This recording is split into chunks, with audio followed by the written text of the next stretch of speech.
Thanks very much, David. Well, good morning, everyone. It is really great to see so many people here from the tourism sector in Northern Ireland, from all the different parts of the sector and from the length and breadth of Northern Ireland. You are all very welcome, and I hope that you find this day enjoyable and very useful to you. As David said, the theme for today is Northern Ireland, all the world's a stage. So really, I would like to start from our perspective in terms of setting the scene. Today, Northern Ireland is on a global tourism stage. So what I would like to cover is, firstly, how did we get here? Because it hasn't always been like this. Secondly, how do we compete and compete effectively on this stage? And finally then, what do we need to do to maintain and support our position on this stage moving forwards? So, reaching the global stage. For a long time, Northern Ireland has been on the global stage, but it's been for all the wrong reasons. But over the last 10 to 15 years, things have really been changing, and we have been on a bit of a journey. So just looking at our tourism journey, at the beginning of last decade, Northern Ireland came out of the Good Friday Agreement, and we were in a period of stabilisation. It was really about finding a new norm. Towards the middle of last decade, we worked together to put in place the vision and the strategy and the plans and to secure the funds to deliver that. And then at the back end of last decade, it was really about turning our dreams into reality. We have seen and during that period, we saw over £300 million invested in our tourism infrastructure, and we saw the delivery of the 5 signature projects. And moving into this decade, we have really been in a period of what we would call global recognition. We have been putting ourselves on the global map through hosting of significant events and opening significant new assets. And that has been a really exciting and game-changing period. And from our perspective at Tourism NI, we're really proud of the role that we have been able to play in help driving that delivery. As we look forward to 2020 and the next phase of our journey, we believe that we are moving into a phase when really it is about internationalising Northern Ireland. These days it's just not enough to be known or to be on the stage, but you have to build, and we need to build, our reputation and our credibility. We have to build the trust and loyalty of our customers. Fundamentally, we need to establish renown for our destination. We have to be at the top of our game. We have to be looking out and understanding what our visitors need and driving up the quality and standard of what we have on offer. So very quickly, what does our journey look like? We have built a new product that has transformed our landscape, like Titanic Belfast. We have regenerated our towns and cities, like Newcastle and Derry, Londonderry. Had to take those slides out because they were sticking. And we have significantly enhanced the quality of some of our parts of our experience with the likes of the new visitor experience up at the Giant's Causeway, as well as hosting and embracing major events like the Giro d'Italia, which we very much took to our hearts, and the World Police and Fire Games. And we have done those things time and time again, and we have done them extremely successfully. So where does that leave us today? The last set of stats we have is to the end of 2013, and we know at that point we had over 4 million visitors, and that was an increase on previous years. And they were spending £723 million in our local economy, which is great. We believe that when we get our final figures for the end of 2014, hopefully soon, that figure will have risen to over £800 million. That is us well on our way to our 2020 ambition. Tourism is now worth 5.2% of GDP, and that has increased in the last 5 years from 4.9%. This is a sector that is now larger than agriculture, and it supports 1 in every 18 jobs. And the proxy that we use is that for every £1 million of additional visitor revenue that we generate, it will support another 25 jobs in our sector. In terms of key trends, the latest stats that we have from 2014 show that visitors were up overall last year by 8%, but most importantly, our holiday visitors have been up across all of our main markets. In terms of accommodation, the hotel sector had probably its best year on record last year since it's been measured, up 2%, although the bed and breakfast sector still continues to have some challenges. And from an air access perspective, capacity was up 3% in the winter, and we have new routes and airlines that are flying to the likes of Iceland, Croatia, Barcelona, Verona and Amsterdam. Although I think it is important that we realise that 9 out of every 10 seats into the island are still coming into Dublin. And finally then, how do we stack up versus our nearest competitors? We still lag behind in terms of the contribution our tourism sector makes to our GDP. We still lag behind in terms of the percentage jobs we have relative to our nearest competitors. And we are still lagging behind in terms of the amount of money that our visitors spend per day. So although we're on this stage, we do need to compete, and we have opportunities to grow. So within that context, how do we compete effectively and consistently to grow the success of tourism in Northern Ireland? We're on the global stage. We've attracted the attention of the world here multiple times, and we are positively changing perceptions. When we had the G8 here, the Prime Minister said, "Today the world has seen the new Northern Ireland. Not only beautiful, but a Northern Ireland which is open for business. A Northern Ireland that is bringing down the peace walls which have separated its people for so long. A Northern Ireland determined to be defined by a shared future, not a divided past." So we are very much attracting attention, but it's not enough these days just to be on that stage. The international tourism market is highly competitive, and there are new destinations emerging, and destinations are expanding their offering all the time. Also, the expectations of our visitors are increasingly growing, and they are becoming more demanding as they become increasingly mobile. So we can't take success for granted. We have to work really hard to keep improving, innovating and growing if we're going to build a long-term sustainable sector here. So what do we need to do? First of all, we believe we need to define our aspiration. We need to be anticipating the new standards that our customers are looking for and continually meeting and surpassing what it is that they're looking for. We need to attract new levels of international exposure through the new unique opportunities we have in events and also our unique experiences. We need to be more innovative in the use of technology, particularly in terms of how visitors are accessing and finding out about us. And when we're in that space, we need to be more socially captivating. And we also need to continue to win, not only from our close-to-home markets, but to grow tourism from further away. Next, then, we really need to work at developing and exploiting what makes us unique if we want to compete consistently on this global stage. At Tourism NI, we believe there are 3 key ways in which we can do that. The first thing we need to do is to adopt, and we will adopt, a unique brand. I've already referred to the next phase of our journey being about internationalising Northern Ireland. To do this, we not only need to build awareness of here and this place, but we need to build understanding and loyalty of our customers if we want to compete and to survive. Knowing and consistently implementing our brand is the best way that we can be different. It is how we will provide a unique offering, one which people will recognise and they will want to come here and experience, and one that will create a positive awareness of us in the minds of our visitors. Over recent years, we have built and progressed a brand strategy for Northern Ireland tourism, and you will be familiar with that through our industry development programmes, through our capital and our events funding programmes, and also through its manifestation in NI 2012, Our Time, Our Place.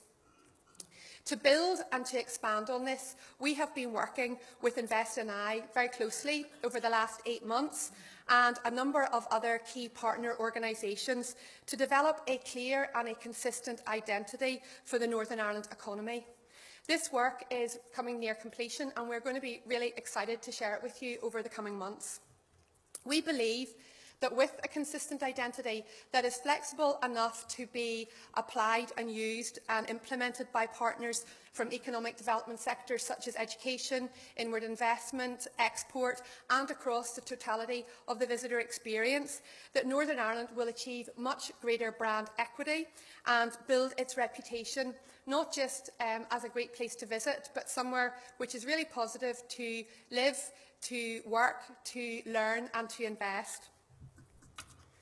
We believe that if you can build a place where people want to visit, you'll build a place where people want to live. If you build a place where people want to live, you'll build a place where people want to work. If you build a place where people want to work, you'll build a place where business has to be. And if you build a place where business has to be, you'll build a place where people have to visit. So a consistent Northern Ireland brand identity is going to be increasingly important for our competitive position as a destination. Next then, in order for us to compete effectively on this global stage, we need to develop our unique experiences. We've talked at length about experiential tourism at our last two conferences, and together we are working really hard to embed this across local destinations in Northern Ireland. Work is ongoing at a local level and with the new local councils to cluster and develop experiences for our visitors around our four unique themes: coasts and lakes, creative vibe, unique outdoors and living legends, and that's all underpinned by, naturally, NI.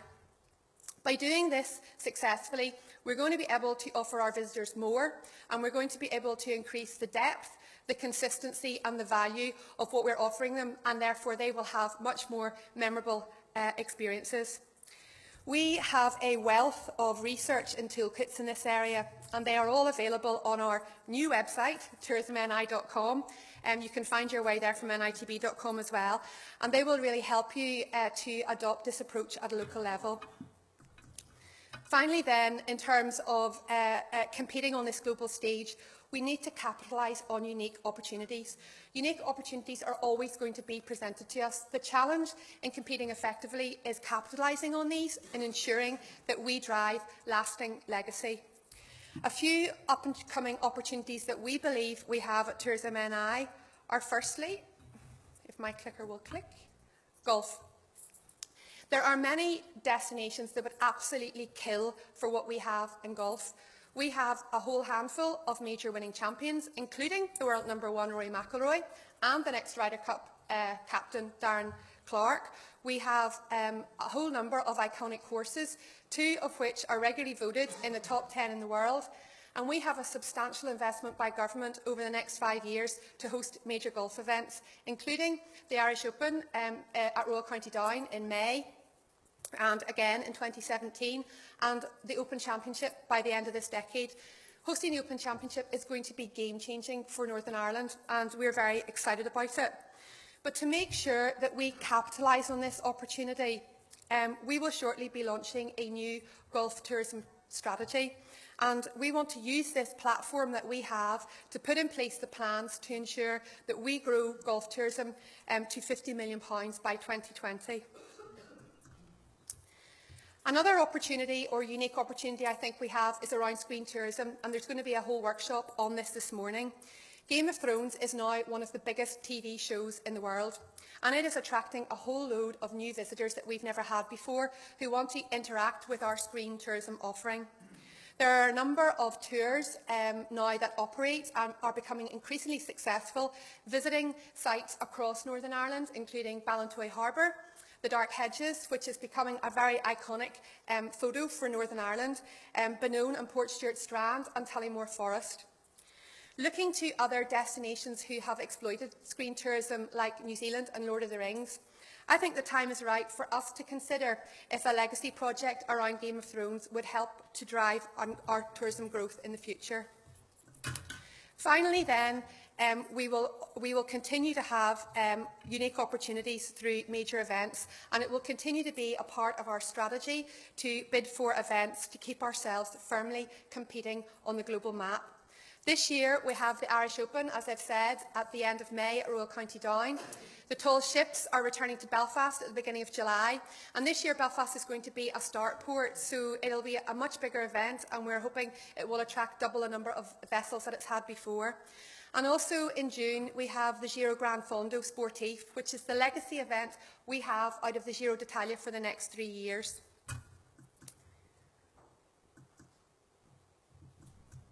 So, we're on the global stage. We know what we need to do to compete effectively on that stage. But how do we stay on the stage, and what role do each of us have to play? We believe there's a number of things that need to happen for our stage to stay structurally secure and for us to remain in full light. And I'd just like to highlight 4 of those themes for you now. Firstly, the tourism sector requires sustained investment. Tourism is a sector that is always going to be reliant on a partnership between the public and the private sector. And so therefore, to be successful, it needs sustained investment by government and increasingly investment by the private sector. We will continue to be ambitious to achieve our tourism targets to 2020, but we are going to have to work together in the context of the next programme for government and the challenging public spending environment if we are going to secure the funds that we need for our sector to grow. The second theme then is really around industry reorientation. Countries that have really flourishing tourism sectors have a very mature private sector leadership. In fact, it's often the private sector that leads the vision and not the public sector. Therefore, as was identified in the recent Hunter Review onto tourism, there is a need to reorientate the tourism industry in Northern Ireland away from its current dependence on the public sector towards greater self-reliance.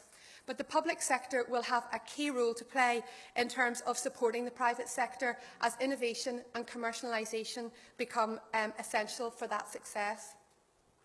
The third theme, the area then, is around policy competitiveness. If we learn from our competitors, we know that a positive external policy environment really helps facilitate a competitive edge for tourism development. This includes finding ways to deal with key barriers such as visas, APD, increasing air access and VAT. We need policy that enables a tourism sector that is very much open for business and it is encouraging to new entrants, to entrepreneurs and to foreign direct investment. And finally, the final theme is around structural collaboration. The Hunter Review also identified that we need to get in place a new vision and a new strategy for our sector that everyone can support. And the implementation of that will then need to be driven by much greater partnership working between central and local government, agencies and the private sector if we are going to drive a long-term sustainable sector and maximise budget opportunities. So, in closing out, what can we ask of ourselves and what can we ask of you? On the global tourism stage on which we now sit, we in the tourism industry are very much the actors, cast, crew of our very own Northern Ireland movie. So we really need to work effectively together to build our audience and to encourage more people to come here and see what we have to offer. There are simple things that each and every one of us can do. We need to be providing more leadership. Everyone is a leader within their own sphere of influence. This is not just a role for the public sector. We need to be more innovative. We need to challenge ourselves and engage with emerging trends, especially in the use of digital media. Please do use our industry development programme and all of our online resources and toolkits to help you to learn and grow your businesses. We need to be collaborating more. Businesses need to be working more together at a local level around destinations and around key experiential themes to learn from each other, to share visitors and to increase and enhance what we have on offer. We always need to ensure that we are keeping the visitor front and centre of everything we do. Meeting and exceeding expectations has to be the key driver around what we do to grow tourism. And finally, we do need to speak with one voice. At the end of the day, we all want the same thing. We want profitable businesses and we want to grow tourism for Northern Ireland. But like making any movie, we all have lots of different parts to play, but we need to work to one script. And having a strong voice for our sector is absolutely critical if we want to succeed. So, together, we've been on a long journey to develop our sector. Together, we have earned our place on this global stage. And I believe that working together, we in the tourism sector can be the catalyst that will truly internationalise Northern Ireland. I thank you all for coming today, and I hope that you have a great day.